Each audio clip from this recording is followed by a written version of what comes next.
Coming up on this edition of the Black Vault Radio, field investigator and radio show host Erica Lukes steps into the vault. With a passion for traveling the world and investigating the unknown, Erica breaks down her time at the mysterious Skinwalker Ranch. Then, she details her recent trip to Norway to investigate a mysterious phenomenon known as the Hessdalen Lights. It's very easy for them to erase and rewrite history. And to me, that is incredibly concerning. The figure, the man doubled in half and he thought he was going to fall off the ledge. And in the next couple moments, this figure transformed into a wolf. To me, it's some of the most beautiful landscape that I've ever seen. I mean, it was an incredible experience for me to see the bait pins, to see the old homestead, to be in the trailer that Bigelow and his team would stay in. It was a really wonderful opportunity. Incredible place. They've identified after 35 plus years 4 different types of light phenomena that behaves as if it is intelligently controlled or an intelligence. All that and much more. So stay tuned. The Black Vault Radio is about to begin. More than 20 years ago, I began a journey. My quest for the truth. My name is John Greenewald, and I have hammered the United States government with Freedom of Information Act requests trying to get answers. I have more than 2 million pages of declassified documents for you to download at theblackvault.com. Now, I attempt to dive even deeper and talk to some of the most brilliant minds on this planet. No government secret is off limits, and no question is off the table. All I aim for is the truth. This is the Black Vault Radio.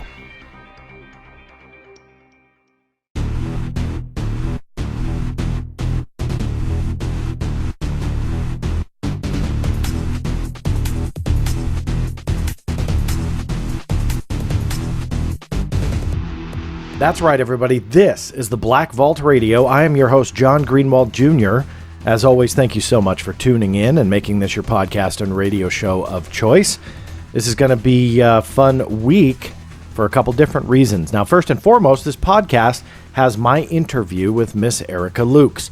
If you missed the live stream that was broadcast on Friday on the Black Vault YouTube channel, well, Erica Lukes is coming up. You'll be able to hear the whole thing. If you want to see it, in fact, if you want to join me for the live streams, if you've missed the news, that's what I'm doing now, at least for the most part, when it comes to the interview portion of the show. This offers a little bit of interaction between me and you. Now, don't worry, the podcast is not going away.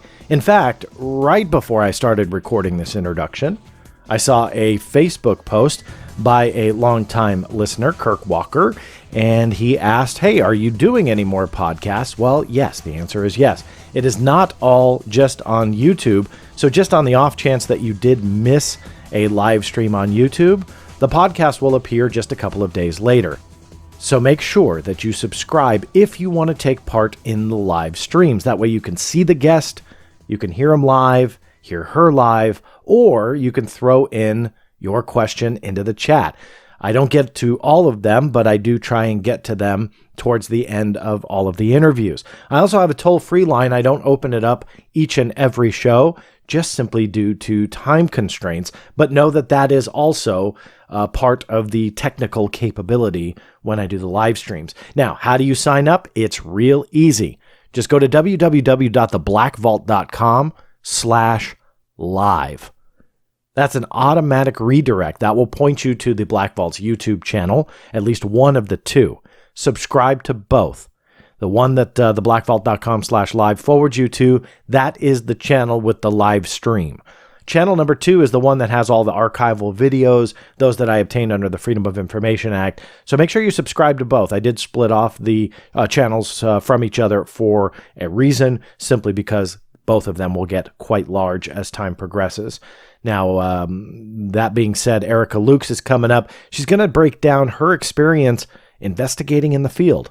We're going to start with the Skinwalker Ranch. You've heard quite a bit about that, not only on this program, but obviously in the last year or two since Jeremy Corbell's documentary has come out. Well, she's been there. She's investigated. She is, what I say to her directly, a boots-on-the-ground kind of gal. So she gets out there, gets dirty, is not afraid to really do the research, do the investigation. She doesn't just sit and Google search like some people do. She actually is out in the field. So she's here to break all of that down. Oh, and by the way, the second part of the interview, all about her trip to Norway and the Hessdalen Lights that are something we don't hear about a lot in the States. But she'll get into all of that. The other reason why it's an exciting week is tomorrow, the day after I drop this podcast, that would be August 21st of 2019, there is another live stream on the Black Vault channel that is planned. Now, this is scheduled for 2:00 p.m. Pacific time. This is a breakdown of a brand new Freedom of Information Act release on the emails, both to and from Mr. Luis Elizondo. Yes, you know that name from To the Stars Academy. Yes, you know that name being someone who starred in the History Channel Unidentified series. And yes, you know that name as the guy who's largely credited for running the UFO Pentagon top secret UFO study. Or at least that's what the claim is. You know, if you listen to this show, I've got my reservations about some aspects to that story. I think there's a lot of unanswered questions. Well, this week, in fact, late last week, I should say, documents were sent out to FOIA requesters, not only including myself, but first up was Roger Glazel from Sweden. He's a blogger / researcher. I give a lot of credit to him because he goes after evidence. I know that's a rarity nowadays, but I give him a lot of credit and want to give him a shout out because he posted these things on Friday. My Freedom of Information Act request as well was sent out the same day, and it arrived early this week. And I'm telling you, there's a lot of misconceptions out there of what these documents are. They're being reported on, well, if you want to call it reported on, but they're being written about, and, well, it's not entirely accurate. In fact, it's easily provable that it's not accurate. In fact, there is actual documented evidence to disprove what you're being told. Not everything, but quite a few major points to how people are spinning these documents are easily provably wrong. And so the live stream is I'm going to break down what those documents are. A lot of misconceptions, and a lot of them are honest. I think that there's a lot of people that think that they may say certain things, and I think it's genuine. I don't think people are in large part trying to spin these to fit a narrative. So what I want to do is break down, again, with evidence, and I'll back it all up, how these documents are sent back and forth to each other, meaning the emails. How does Luis Elizondo communicate with an agency like DOPSR or an office like DOPSR and share potentially classified information? What do these emails reveal? What do these emails not reveal? That's what I am going to break down for all of you in the live stream. Originally, I was just going to go through the emails. And as I'm recording this, I'm finishing up the PowerPoint presentation. Yes, there's a PowerPoint presentation. And yes, there's well over 75 slides already. Now, don't worry, I don't spend a whole lot of time on the majority of the slides. They're simply visual representations of what I'm showing you, or the evidence. Again, I know that lacks in this day and age, but the evidence to prove what I'm actually telling you, and to show you why certain things you are being told by those who claim to be unbiased, who claim to be journalists, who claim to be following some kind of journalistic standard. I'll prove it that you are not being told the right story. I have a personal favorite aspect to it all, so you'll be able to hear that tomorrow. But it's pretty amazing when you start fact-checking those who claim they are giving you the facts. Now, again, this is not a difference of opinion piece. I'm not going to start duking it out with people out there just simply because I don't agree with them. Rather, this is just an expose of the documented facts that you can prove, and also an overview of what we still don't know. Some people try and claim that we know certain things. In fact, some statements are being made that just seemingly are delusional. I'm not trying to be mean or anything, but like literally delusional. One Twitter account posted out there that it's just a form of gaslighting. That in essence, people are putting these things out there, essentially just making you feel crazy. Like I scratch my head, I read some of these things and go, how do you even think that that is a conclusion you can draw from this? Well, I go over that. And again, it's not a difference of opinion. I want to duke it out and have a platform to try and trash people. This is about the facts. If you don't believe me, give me the opportunity to prove that. Tomorrow, I think you'll be pleasantly surprised that I go through, again, those verifiable facts, but also talk about what we cannot determine from the documents as well. There are some interesting aspects to it, and there's some ones that are quite mind-boggling. So I will go through all of that. So that is tomorrow from the dropping of this podcast. That means that it is August 21st, 2019 on the YouTube channel. Subscribe at www.theblackvault.com/live. Make sure that once you bounce to that YouTube channel, you subscribe, set a reminder for the live stream starting at 2 p.m. That way you get a notification, pop on, and give it a shot.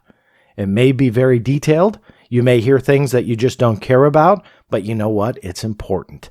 It's important to get the whole story. That way you can really determine for yourself how to think. I'm not here to tell you how to think. I just want to give you the tools on how to get there. Also, a special shout out to all of those Patreon subscribers or patrons out there that decided to throw their support behind the Black Vault. If you are interested, it really is as cheap as only $1 a month. You get some cool exclusive stuff in the process. And on top of that, it is much more helpful than I can ever explain. Yes, from the dollar level on up, each and every level is incredibly helpful to keeping the Black Vault and the podcast that you are listening to alive. If you're interested in helping out, see what kind of exclusive stuff you can get at www.patreon.com/theblackvault. I really do appreciate if you do consider. If not, don't worry. Nothing is going behind a paywall. It just helps me make it all possible. All right, with that, Erica Lukes, she's coming up. Stay tuned.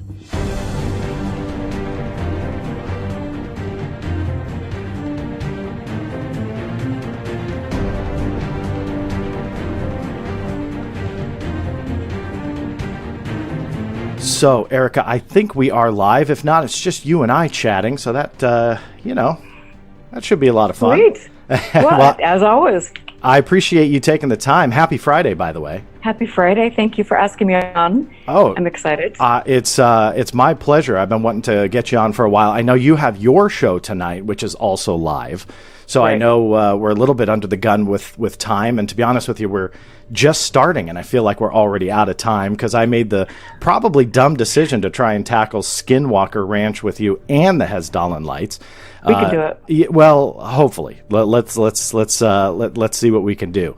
So let me first ask, just kind of get an idea of your background. I mean, I know you've talked a bit about Skinwalker Ranch, but how did you get into the field as a whole? And then how did you get into Skinwalker Ranch? Oh boy, this has always been a part of my life. I mean, I remember being 6 years old and going to the school library and picking up a book and reading that and being just entranced by UFOs and the paranormal. And so I definitely was into that. And I look back now at my life and I had a series of experiences in my childhood and young adulthood that could be viewed as paranormal, but I've always loved it. In 2013, I had a series of sightings over the Salt Lake Valley, and I had a beautiful home that overlooked everything, 80 miles from Dugway, on the flight corridor for the international airport. And so we would sit out there every night, watch the sunset, mingle with friends.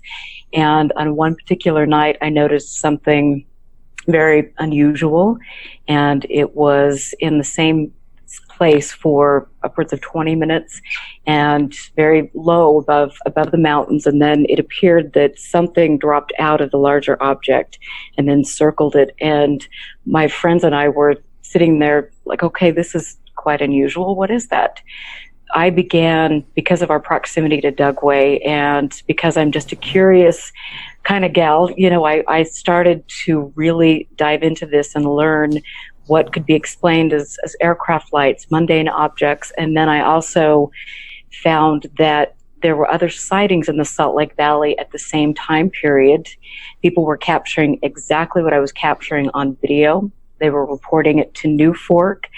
And I reached out to Peter Davenport, filed a report, spoke with him, and then started doing more digging. I became a field investigator for MUFON and then eventually the Utah State Director. So that's awesome. That really is cool. So you've been involved for a little while now. Now draw the line to Skinwalker Ranch. I mean, obviously you're in the area, right? Do I have that right? You're somewhat close to it? Yeah, 2.5 hours away. So somewhat close. I mean, most of us are, states away, so we can't go boots on the ground. But how did you decide to say, okay, I'm going to go out and investigate Skinwalker Ranch? Well, first of all, this is my home. And for me, when you hear about something like that, I want to know as much as I can. And also, with me becoming state director for Utah, it was very apparent to me that Utah was one of the only states where you weren't finding a lot of data. There weren't a lot of people that were filing case reports. And so I had to get online and learn things and then make connections. And I felt it was imperative as a researcher to start documenting some of the history, some of the sightings, to put things in a cohesive manner for others who wanted to try to research things. And so I quickly became interested in that. I have been monitoring and researching several people in the area, and I've been documenting all of this for over a decade. In one particular case, it's fascinating. I have 3 generations of a family. The grandmother unfortunately passed away, but I have been researching them and, like I said, documenting them for a long, long time. And that's important to have that history, to see the whole family being impacted in an area that is very close to Skinwalker Ranch. So it's my backyard, and that's I feel that I need to do the best for the people, not only in my state, but also as a researcher, to get good information out. For those who aren't aware, can you just kind of give a brief rundown of what Skinwalker Ranch is? So yes, Skinwalker Ranch is in the Uinta Basin, and it is it's a hotbed of paranormal activity. If you don't know what it is, then I would just take 5 minutes and get online, and you'll be able to find skinwalkerranch.org, which is a great website that offers the history, the people involved in the research project, some of the photos over the years, and it's a great website. Skinwalker Ranch was owned by the Shermans, and then it was purchased by Robert Bigelow from Bigelow Aerospace. And after the story broke, let me go back, Zach Van Eck, who was a reporter for the Deseret News, found out about the strange happenings in this area. There were cattle mutilations, ghostly sightings, the family was being terrorized. So he wrote a story in the Deseret News, of all things. Robert Bigelow found out about that, and then Bigelow approached the owners, bought the property, and then we now know that he was given money from the Pentagon to go in and conduct research of the property. So it's a really interesting area. Do I think it is the only area in the Uinta Basin that has activity like that? Absolutely not. And Junior Hicks and Dr. Frank Salisbury highlighted that very clearly in the Utah UFO Display, which is a great book. Now, correct me if I'm wrong. I mean, we've had George Knapp on the show, Jeremy Corbell, Dr. John Alexander, and all of them touched on Skinwalker in different ways. It's accurate to say that, at least as the story goes, there's like everything going on at Skinwalker. UFOs, cryptozoology with strange animals, paranormal, poltergeist stuff. Is that your absolutely. So you agree with that? Okay. Absolutely. And I had a month ago, I had Chris Marks on, who was an investigator for Robert Bigelow. He's never gone on record doing an interview, and he lived at the ranch for 6 years and studied things and actually introduced some pretty bold ideas with regard to kind of prodding whatever it was that was on there. And so in the 2 interviews I did with him, that I think kind of blew the lid off of a few things. And I'm doing a 3rd interview next week with him that will, again, really set, it'll be great. So yeah, there's a lot going on there. Unfortunately, as Chris Marks mentioned in his first interview, there's been a lot of misinformation for the sake of the Hollywoodness, the dramatization and things. And so the local community gets, I think, the men in black, these cars coming around, these SUVs, and, there's a government conspiracy, and they're testing weapons and doing all of these things. And I think a lot of false things have been allowed to propagate in that community, and I think it's been at times very dangerous. So it's nice to be able to have somebody like Chris come forward and then to get to clear the record, and then also to highlight the very strange occurrences that take place on the property. Let me back up to the Bigelow days. Now, this is just from kind of an outsider point of view. Obviously, you're pretty entrenched in the story. What I took away from the very beginning, when this story really started surfacing, was Robert Bigelow buys the ranch. NIDS goes in. They do this massive investigation. They publish a book. Then shortly thereafter, everything stops. At least that's what the story was. And if I'm inaccurate with that, let me know. But that's kind of what I took away, which I thought was really strange. Is that accurate? Is that kind of part of all of this real? Well, I think it's important to, the book was published by Kelleher and Knapp. And so I'm not sure how much the other team members, or Bigelow for that matter, I'm sure Bigelow had a lot of say in it, but I'm not sure, how much control any party had over that, the release of the book and the information put forth. So it is, to me, the more I learn, I'm not sure, how heavily funded, or if the right type of research was taking place, the right types of equipment was being used, all of these things. I'm not sure, either how much time on the ground some of these researchers actually spent on the property. And so there are lots of, it's very interesting, I think, for me now, seeing what's taking place at the ranch with Admantium, who now has the property. They have some very serious equipment. They're doing great work there. And so I think they've taken what Bigelow did and it's blown up. So that'll be good. And they're not beholden to the government, so they can be more forthright with what they find out. So with Chris Marks's interview with you, he worked for NIDS? He worked for Bigelow Aerospace. So he was after, so he came in about 2012. Okay. From my recollection. So. And so he fully supports there is some weird stuff going on there. He has seen probably some of the weirdest things take place on the ranch. He was talking about a Skinwalker sighting that he had, which was very profound. He was out at dusk walking the dogs and noticed a man standing on the ridge. And because of the heightened sense of security, because there were threats coming in from different people in the community who wanted to go hunt a Skinwalker and all of this stuff, he was calling out to this man. He was a little concerned, thought it was maybe somebody trespassing, and then this man appeared to double over and then kind of reach out, and he was concerned because it was a very odd maneuver to begin with, but then the man doubled in half, and he thought he was going to fall off the ledge, and in the next couple moments this figure transformed into a wolf. And so this was a very profound experience.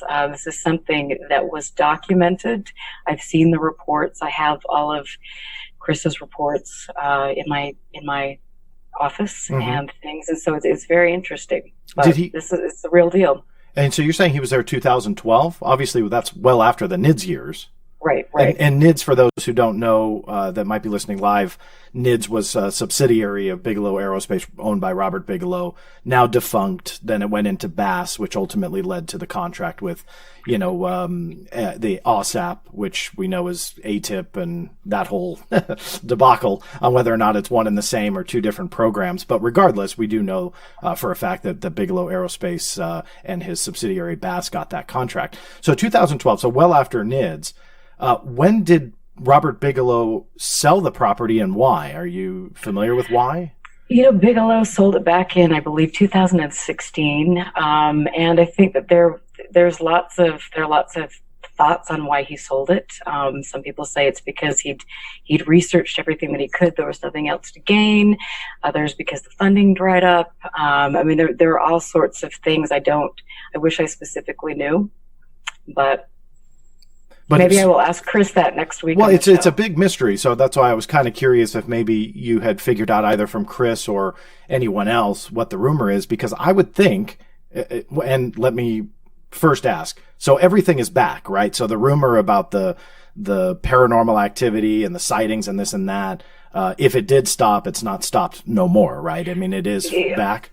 I don't think it ever stopped. I don't think it's stopped in that area. I mean, we've got reports from 50 years ago, 70 years ago. It's the common theme. So I don't know where that was started, but yeah, I could be wrong, but from what I recalled after the book was written, because people were saying, hey, let's go back there. Let's go back with other scientists and verify this. And the idea that was being floated by what I thought were the authors of the book, but I could be wrong, is that the activity had stopped, so people could not go back there. But again, I mean, maybe I just remembered it wrong, but I thought I recalled that that's what the story was. And then it might have been their story. I don't think that was the case, especially given what Chris Marks had said, and also what I've experienced. It's a very active location, and I'm not sure if there was a lot of activity. So Bigelow sells the property. And even with Bigelow, the question goes twofold. With the current owner and Robert Bigelow, do they let, and did he let people come in and do their own independent investigations? With Bigelow or Adamantium? Both. I would absolutely say, from what I know, Bigelow wouldn't let people come in. Okay.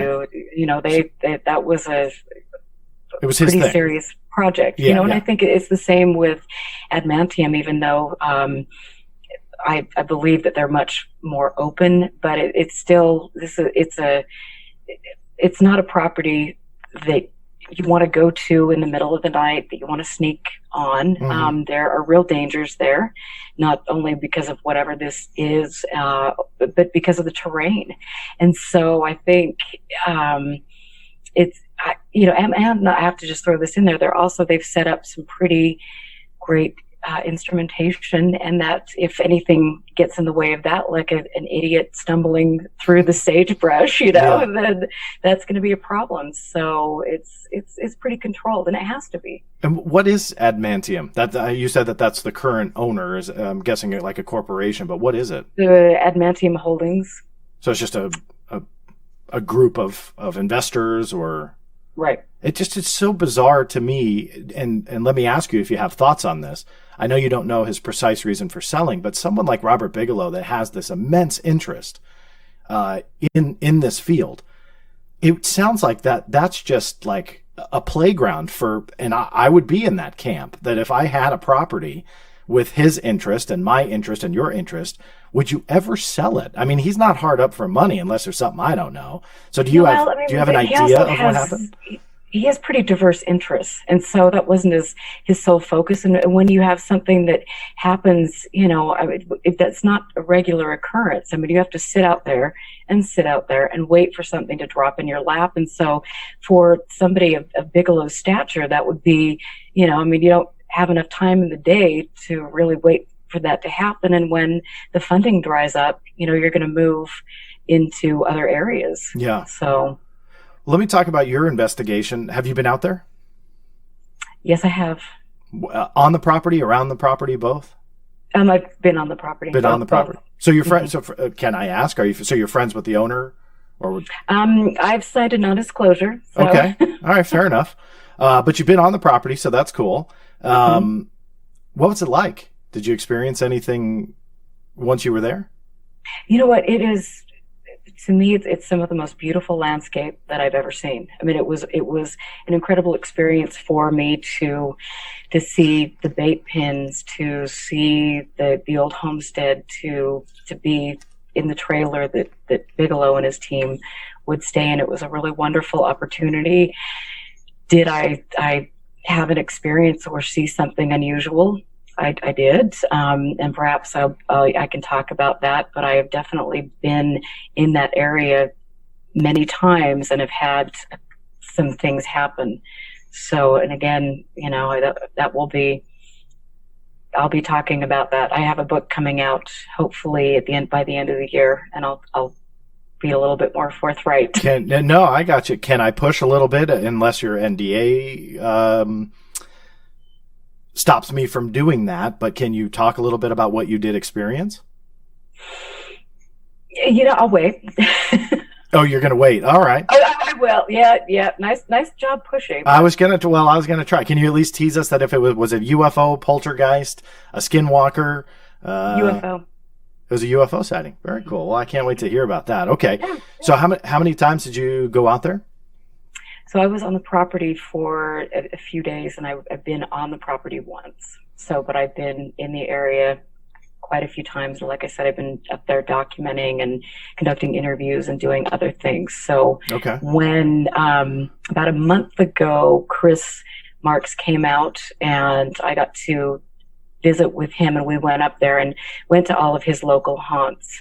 And I did a pretty extensive video interview with him, and then also went out to a place that is, it's about 15 miles away from the ranch with very similar terrain. And that was an experience in and of itself. So, yeah. And I asked Jeremy Corbell, George Knapp this as well. And I want to ask you, cause you've been there.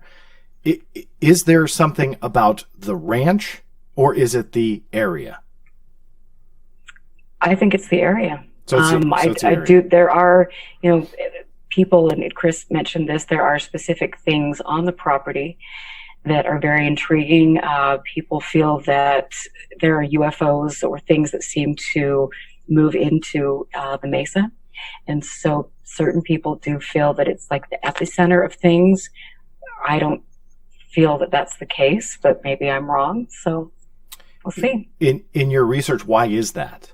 Like, are you leaning towards anything? Is there some kind of energy there? I mean, what is it about there rather than Cascade, California, where I am?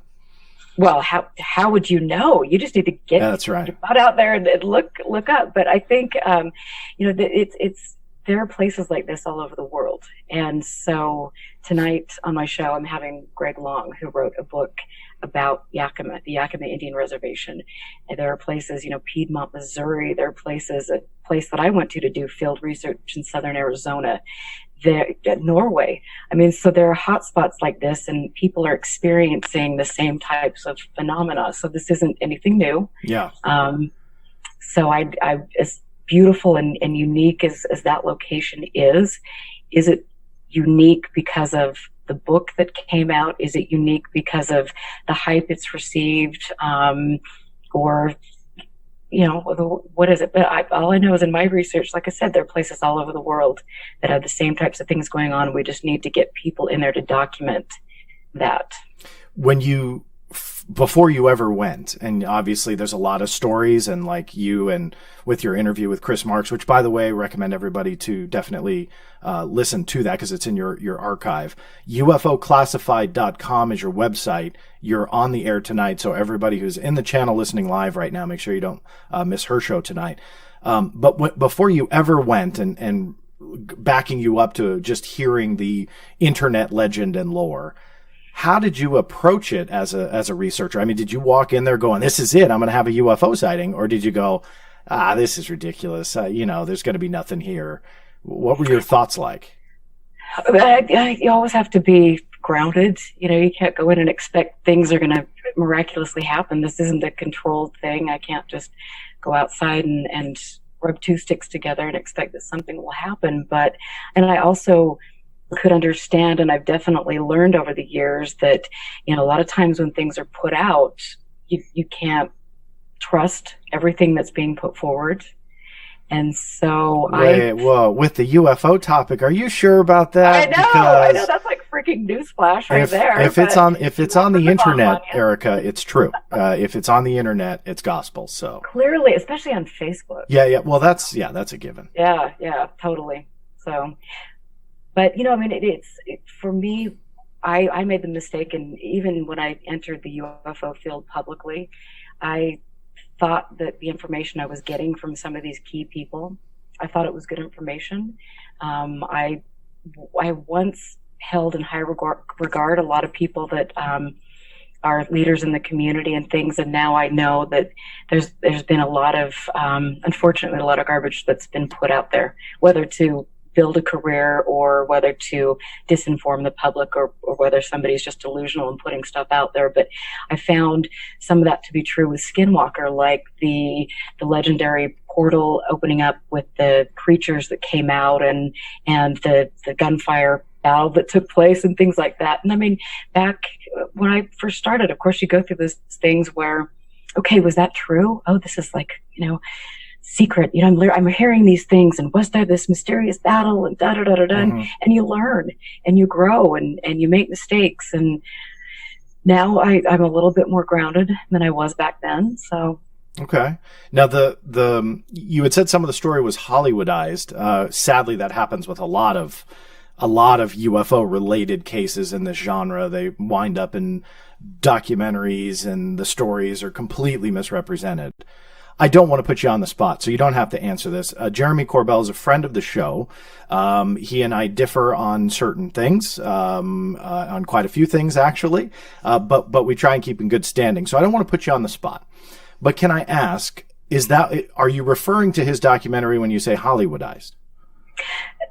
Not necessarily. I mean, I think that there have been lots of things, about the ranch where you're getting bits and pieces of things. And of course, you want to get YouTube hits, or you want to, sell movies or sell books or different things. And so you do get that, And I think that's been the case ever since Skinwalker Ranch hit the news. Yeah. So it's one of those things. Since you've been there, do you feel that, because that's how, if people that are watching this live or downloading the podcast, if they're not learning about Skinwalker for the first time, I would venture to guess that they probably, not only from the book, if they've been around for a long time, but probably most of them are going to say they saw the documentary. Did you see the documentary, Jeremy Corbell's documentary? Yes, I did. Did you feel that Skinwalker Ranch and the story as a whole was accurately represented? I always think from my perspective, if I were to do something, it would be different. Corbell is a filmmaker and I'm not. And so we have differing styles as far as putting things out there. I think for me, I would have wanted to have more interviews with people and really get the whole surrounding area and get the history and things, and so that's what I would have done. But he made a documentary that was great and sold a lot of yeah. All right, I didn't mean to put you on the spot. And the reason why I asked it, and if you have any more thoughts on it, is a lot of people that are entering this field, they're seeing those news stories right now. They're seeing these documentaries, getting away from Skinwalker, even stuff like Bob Lazar, that's resurfacing after 30 years. There's a new generation of curious minds that are coming up that are seeing these stories. And the only thing that they're seeing are the YouTube videos and or documentaries like Jeremy, because that wasn't a YouTube video. He did a great job. I don't agree with 100% of how he did it, but he did a great job. He told a compelling story, and it keeps people, watching. But this is the only thing that this next generation is really doing. My dear friend, who I miss sorely, Stanton Friedman, they're not going to hear a lot of him going out there and saying, this is what I did on Bob Lazar. I called this person, I did this person, I did this person. And so you lose kind of, I don't want to say you lose a generation, but you it's lose. Scary. Yeah. And so that's why I asked that. Do you feel that, and this is more of a broader question versus just Skinwalker, do you feel that the UFO field, just honing in on that, but in generality, is being accurately represented in the media, on television, and in documentaries on History Channel, Discovery Channel, and all those other ones?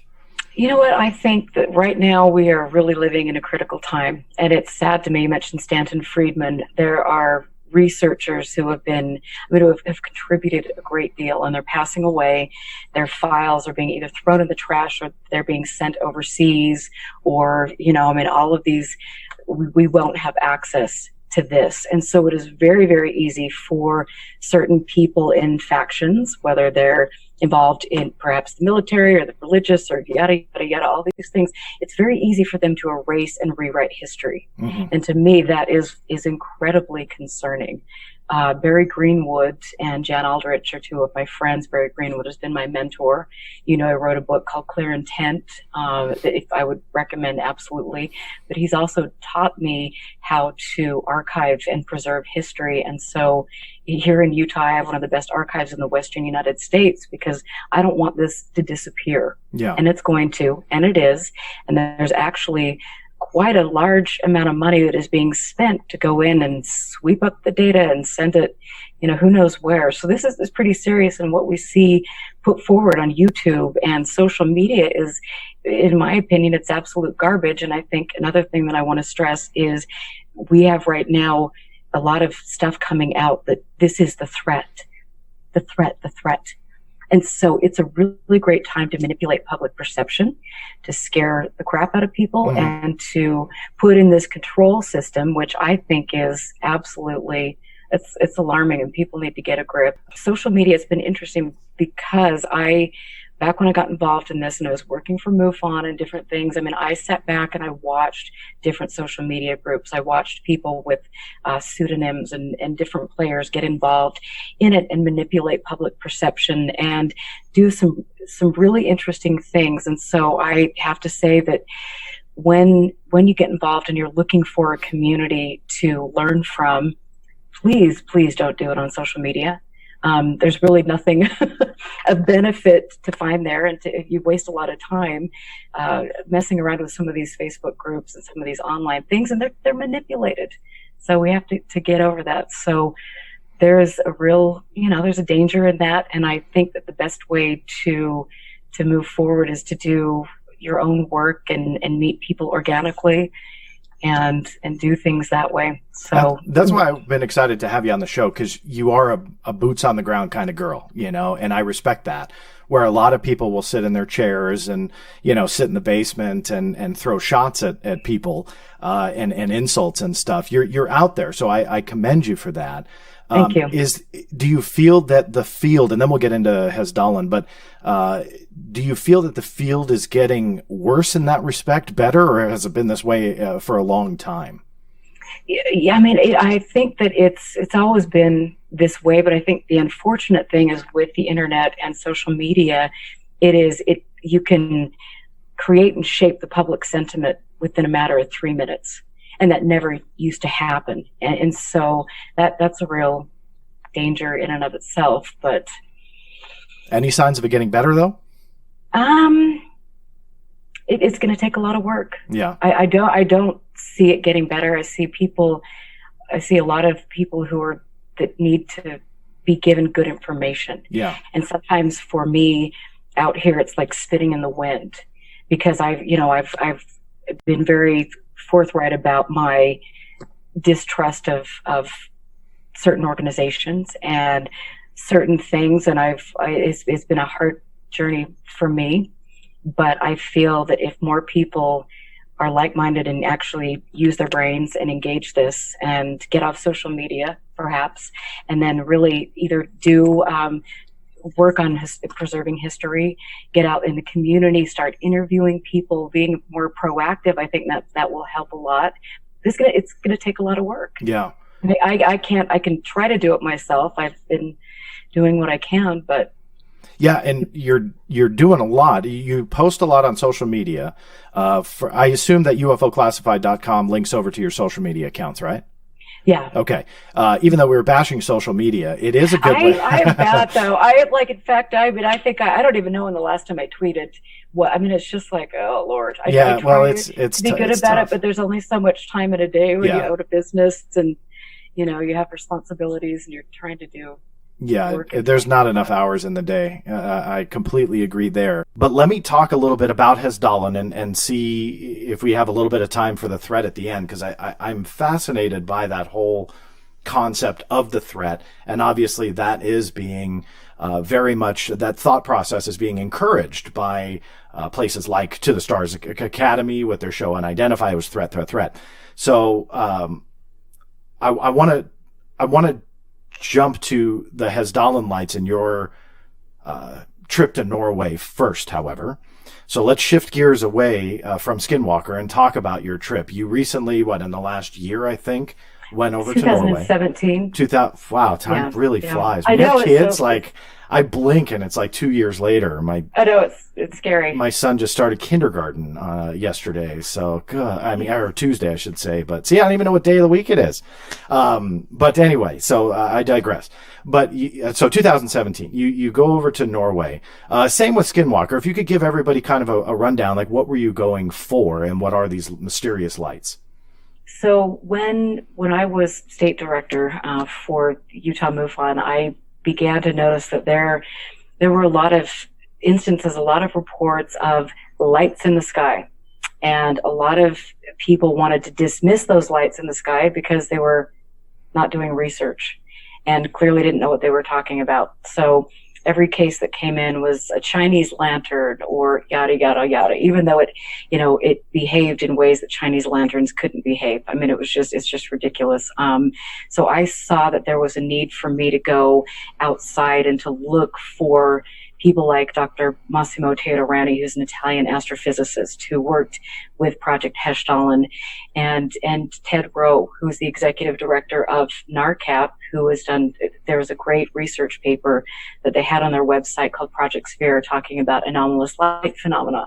So I gravitated towards people like that who had a better idea of what we were dealing with, and they weren't just dismissing one case. This was a whole the whole spectrum, decade after decade. Norway was important to me because back in the 80s, there was a town, and they were a little village. They were besieged by UFO sightings. And it's only a population of 120. And they were concerned. There were these objects that were hovering above their homes, and they wanted to know what it was. And so they turned to the media. The media did a news story about that. And then, unfortunately, like this typically tends to happen, but people kind of descended on the town, thousands and thousands of people. They trashed the place. The media ended up making fun of these people. And it was really it was very heartbreaking, I think, to the people in that community. So Erling Strand and a group of his colleagues over in Norway, they decided that they wanted to do something about that. And that's one of the reasons I just admire him so much. But they assembled a team. They went out there and they were there for a few weeks, and they documented over 100 sightings of different objects, which is very profound. They went back to Oxford College and they obtained funding. And now 35 plus years later, they have an incredible place where they've got different stations. The Blue Box is the main hub, but they've got different stations that continually monitor things, and they're working with different scientists in Europe and all over to get funding to keep the project going. They take twice a year, and this is the coolest thing, and I wish we could ever be this progressive in the United States, but they take twice a year students from the engineering college at Oxford University, and they take them out there and they send them up to different locations in the brutal conditions. They set up their tents, they set up equipment, and then they're continuously for 2 weeks monitoring the activity, and they're teaching these students how to use science to progressively look into the Hessdalen phenomena. And so it's an amazing thing, and we don't hear about it here. And I'm always trying to talk about it because I think it's positive. They're not afraid. They're doing research. Mm-hmm. And it's so there's not a need to manipulate anything like there is in the United States. And there's something very real. I, again, had an interesting experience there that was not UFO related, but people see things, and it's a very incredible place. They've identified, after 35 plus years, 4 different types of light phenomena that behaves as if it is intelligently controlled or an intelligence. And that's huge. Yeah. And nobody knows about it here. Yeah, and that's the thing. You don't, and I'm glad you brought it up, because that was one of my questions for you, is why don't we hear about something like this here? I think because we're so busy focusing on Area 51 and storming the border doing all of this. It's just ridiculous. Yeah. And I think some of that's by design. Let's throw up landmines here and there and distract people. We know that old song and dance, but it's yeah, I mean, people who watch this show and listen to the podcast, they know my gripe. I mean, I gripe on the media a lot, even though I work in television and have for 10 years on both sides of the camera. It's my biggest gripe, because we are kept away from good information, and then we're spoon-fed like this. I can't say the word, but it's just, it's BS. A lot of it, not everything. Give me the word. Well, the word. Well, I'll let everybody fill in the blank. But I that's what frustrates me more than anything, because something like this. So you go out there, again, a boots on the ground kind of girl. You go out there, investigate. You had an experience. Let me ask you about that. What did you see when you went out there? I actually didn't see something. I had an experience that was picked up on tape. Wow. So, are there NDAs involved, or can I push and prod and You're poke? so naughty. No. But that's going to be in my book. I've got to you got to leave the crumbs. Stuff, but right. Okay, but you definitely caught something. So the phenomena is reproducible. Meaning it's not like a once in a year kind of thing. No. How often, and how often are they seeing it? You know what? They have on their website, projecthessdalen.org, they have a lot of great research papers and statistics, and then they're also they've got a live stream camera, and so you can go on there and really get more accurate information than I can give you. But it happens like it happens in the Uinta Basin or other places. It's happened for decades, mm-hmm. if not longer. And so it's really remarkable. But when I was there, I had the great opportunity to sit down and interview a fellow by the name of John Arvid, who was in his 80s at the time. And he talked about living in the valley his whole life and experiencing these things. And it was just one of the most profound moments of my life to sit here with just the salt of the earth, this incredible person that, any other day, this never would have even entered his realm of reality. Yeah. But it happened to his sister. There's a great documentary that I would recommend everybody seeing. I think you can get it on YouTube. One thing I'll recommend on YouTube, The Portal. And that was about Hessdalen and the research project and some of the people that lived in the valley and their very significant sightings. Is there a consensus on what you all are either experiencing or seeing or capturing on tape over there? You know what? I mean, as far as what they believe it is. Yeah. I mean, they have again, they've got different research papers that they're putting together and different people that they're working with that are, that have feelings about whether it's mundane, explainable, natural phenomena or not. Mm-hmm. And so it's a great thing to look at that website. Okay.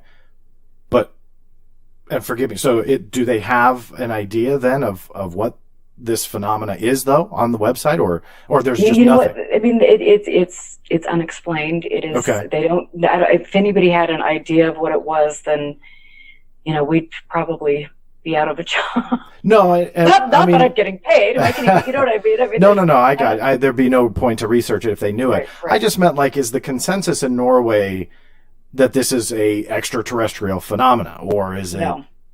No, that's and that's the thing. I mean, when you're conducting a scientific project, you don't make leaps like that. And so that's, again, I question, where did the extraterrestrial hypothesis, when did that get inserted into our narrative here in America? Why? I mean, none of us know at the end of the day if we're dealing with extraterrestrials, if this is, ultra terrestrial. There's so many different things we could be dealing with, or Grandma Moses, back from the dead to haunt us. I mean, it's nobody knows, and we've got to stop labeling things and then jumping, 10 steps ahead before we actually have information. So no, they don't, and they wouldn't. So they don't. Does Erica?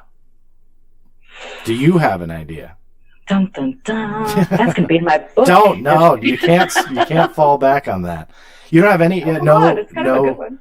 No, nothing you can tell us about walking away where you go, okay, this is something that's otherworldly, or you walked away and you said, okay, there's got to be a top secret military base around here, that America's, playground in Norway. Nothing? You know what? It depends on the day. It depends on how one moment and feel strongly about something, and then the next day I have a differing opinion. And so do I think this is all extraterrestrial? No, I really don't at all. I mean, I believe that there are all sorts of aspects to this, and so I can't label it. I don't know. I wish I could, but I can't. Are you? But I know that I have dealt with something that is absolutely intelligent. Are you going back to Norway? That is my plan. That's your plan? So yeah, that's my plan. I love it there. It was such an amazing experience for me to sit out there, to stand out there in the 40-mile-an-hour winds, in a spot with Erling Strand, and to learn from him. It was just one of those moments that I will never forget. And then also to sit there and have very candid discussions with him about why he felt it was such an important undertaking for him. And he, to me, in my opinion, he's one of the most remarkable human beings that I've ever met. And, he as a scientist, this is what he feels. This is what science should be doing. Yeah. This is the way we should be addressing things. And it's a very wonderful, unbiased, refreshing approach that we should really look towards. I've got you for about 12 minutes or so left, and I want to kind of shift back towards that threat narrative that we've touched upon a little bit. So obviously the consensus nowadays, and I say nowadays like in the last, year and a half or so, especially with the History Channel show, is, as you said, threat. It's a capital T threat. Do you agree with that or disagree? Well, I would say where, show us more than one case that you can manipulate, because I have looked at hundreds, thousands of reports from people all over the world for decades, and there have been very, very few instances where they have actually been harmed. So, great. Again, I really truly feel that the threat is being used as a control system, as a way to manipulate people. So those are my thoughts on that. And I think it's unfortunate. So you disagree with the threat analysis then? You don't, and let me put it this way, because we talked about Skinwalker and talked about briefly your encounter. So I don't know if you were scared or what. Can I ask, were you scared after it? No. So you weren't scared? No. So, but some of the stories that have come out of Skinwalker, whether they be UFO or, related cases, are fairly threatening in nature. If you just focus on the UFO stuff as a whole, you don't agree that there are threatening potentials behind this? Well, they're threatening potentials of me walking across the street. I mean, it's all relative. Do I think that, I think that we're more of a threat than anything to each other. I know that it is interesting to me because there have been specific reports with people, Tom Winterton, who is now involved at the ranch, Skinwalker Ranch, who was on my show. First interview, by the way, I think the only interview that he's done to date, which was really good. But he talked about, the moment in time when he was in a specific area and he was overcome with this sense of dread. Don't go any further. Stop. And in Yakima, and tonight Greg Long will talk about that again, you go into these specific places and something says stop. So is that something that's warning you to turn back because it's not good? I mean, I don't know. I mean, have people gotten hurt? Yes, they have. Why? I don't know. But have a lot of people had remarkable experiences and have walked away unscathed? Yeah, they have. Yeah. So we need to put it in perspective, and we need to, like I said, really understand that when people are putting out that kind of fear-based crap, that there's oftentimes is a bigger picture behind it. So. Yeah, I think that the definitiveness of saying that it's a threat that some organizations and some researchers are doing is bad. But I think that it's more that we are all better served if they say it's potentially a threat. Because right. that, I hate to say it, and those watching live are going to fall off their chairs, but I actually somewhat agree with TTSA's stance. I know that will come as a shock to everyone listening, but I actually don't 100% disagree with the threat narrative, because there are declassified cases that show that there is a technology here that we just simply can't explain, that they can do right. what they want, when they want, and where they want. And by definition, that's a national security threat. So that's right. why I want Absolutely. And that's a great point. And, when I look at NARCAP, I mentioned NARCAP, and they study pilot sightings, military and commercial pilot sightings. And there have been times where, yes, there is a threat to an aircraft. So, yeah, absolutely. Is it a threat because it is meant to be a threat? Is it a threat because we don't have the capability to interact? I mean, there's so many variables there, and I absolutely, as we should be concerned, we should be researching this and allocating funding to do so. Should we immediately jump to that threat? Mm-hmm. I think I don't agree with that. I do agree that it needs research, and we need to get funding and a good focus, a good perspective on it. Yeah, well, I gotcha. Well, since I've got you a couple more minutes here, and for those that are listening live, if you are listening on the podcast, on the recorded version, make sure you don't miss out on future live broadcasts. We broadcast the interview portions on YouTube. Just go to theblackvault.com/live, and that will bump you to the channel. Subscribe to that. You'll see notifications for upcoming interviews, and then those interviews are then dumped onto the podcast. And so if you're listening on the recorded version, make sure that you go on and subscribe to the channel. For those that are listening live, questions in all caps. I put the notice out there in the chat room. I see a couple. Longtime listener, Stephen Padilla, asked, what does Erica think has been her most important contribution to ufology? So, Erica, what's your most important contribution? Great question. I need to go meditate and pray. I think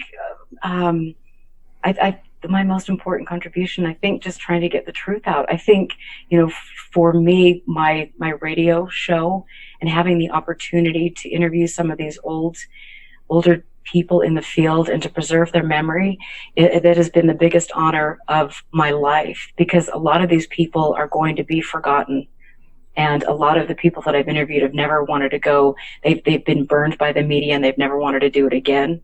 Mm-hmm. And so to have their trust and to be able to get their voice out there, so hopefully future generations can remember that and learn from it, that to me has been, I think, my biggest contribution. Very good.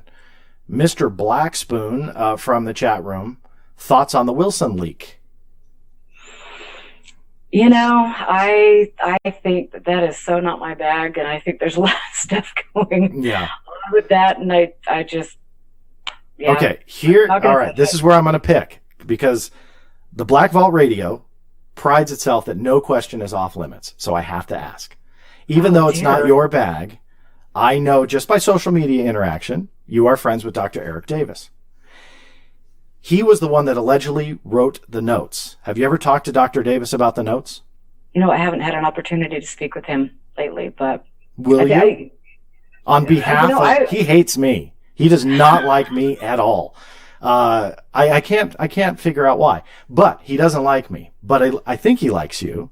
So, from what I understand, he said no comment. And I'm not trying to put you on the spot. But I think you are so putting me on the spot. I'm just kidding. So naughty I totally with that am. Coy grin. I've got your number. That's why I do it live, so no one can, back out. But no, with the Dr. Davis thing, all joking aside, it's an important issue, and I think that his no comment, from what I understand, he said no comment. But I kind of feel it's hearsay because I haven't seen him say it, but I could be wrong on that. All I know is like other people have said, "Oh, Dr. Davis said no comment." But I'd love to go to the source. And right. So, yeah, if you need a future I will show absolutely idea, ask him back on the show and see if I do it live and make sure he doesn't back out. Will you teach me some like little tools of the trade, putting people on the spot? Putting on the spot. That's what I do best. Stuart Cutts, what do you think is the military interest in Skinwalker? And I'm glad you brought that up, Stuart. I'm not sure if there is a military interest now. I think that there have been a lot of people saying that unfortunately this could be some of the lore that there is, that the military this is a top secret testing facility. And things like that. I think a lot of these myths that this is, I certainly didn't see that. I don't think that's the case. So I don't know. Like I said, the funding dried up. Bigelow isn't there anymore. Yeah, and that's why I was glad that Stuart brought it up, because I've always struggled with this part of the story. Could very well be true. I've just struggled on it. So let me ask you, as somebody who's better in touch with all of the Skinwalker Ranch and the details and stuff, how is it that Bigelow, as a government contract, because we know for a fact, it's established, documented fact, that he got this contract with the Defense Intelligence Agency under OSAP. The rumor, however, is that it involved Skinwalker Ranch. Is there, and I mean no sarcasm with this, I'm genuinely trying to figure this out. Is there any reason why that even makes sense? Because if you look at the bid, what they call the bid solicitation for OSAP, it has like nothing to do with anything remotely close to being like that would involve Skinwalker Ranch or a location like Skinwalker Ranch. And the DIA told me in an official statement, for anybody who, likes official statements nowadays, said they had no idea what people were talking about with a ranch in Utah. Can I ask genuinely, like, what is that connection? Like, how did Bigelow justify taking the OSAP money and saying, we're going to go to Skinwalker? I think it would be like asking the people over in Norway, why should you get funding to go to an active location and try to study a place? I mean, if you're perceiving something as a threat, if to national security, then you're going to go to an active location and conduct research. So that would make sense to me. That's fair, but what I'm saying is that what they put out for bid, meaning the DIA, let's just say all the stories are true about Bigelow, and after talking to you, it sounds like a lot of them are, not everything. But if it's an active area and UFOs are being seen and so on and so forth, the OSAP contract really kind of didn't touch at all on that. And let me just reinforce that point. If a United States military agency, this is kind of like the military's CIA, which is the DIA, if those listening or watching aren't familiar, if they figure out that in the middle of Utah, or wherever it is in Utah, but in Utah, in the middle of the United States, there is an active location that potentially could have a foreign threat, whatever foreign means, I would think that multiple agencies would be all over that, but it couldn't be the DIA. But I mean, and so, here's another thing to throw out there. I mean, you've got top secret military installations that are having sighting. I mean, things are being shut down. There are, I think that, as we've seen from a couple of the videos that have been recently released, there are threats over military installations. So to me, that would be more of an area of focus than maybe Skinwalker Ranch, especially because it's, it's defending us. Yeah. And so I, it's, and also, like I said, I think that the powers that be probably are adept enough to know that that is not the only place. And now, unfortunately, because that place has become such a three-ring circus, there are people that, camp out there. There are people that are, it wouldn't be my first location if I was involved in the government to conduct research now. But then I want to throw something out there too, because we also know that Bigelow received funding, and some of that funding apparently went for him to buy up the MUFON database. Yeah, which is another, that's another show in itself. I honestly think we need to have that show. Mark my words here, on August 16th, 2019, it may take a couple years. I think that will come back and bite more than one person and more than one organization. That, to me, if it traces back and the finances went into sharing personal information from a nonprofit to a government database, I'm sorry, guys, that's going to be really bad. But that is a different show in itself. I don't want to take up the rest of your day because I know that you have a show to prepare for. So in closing, I know that everybody can reach you at www.ufoclassified.com. What time does your show start tonight? So my show starts at 5 o'clock Mountain Standard Time. So it's coming up pretty quick, but it'll... Well, I will let you go for that, but I really do appreciate your time, Erica. I know I picked your brain a little bit.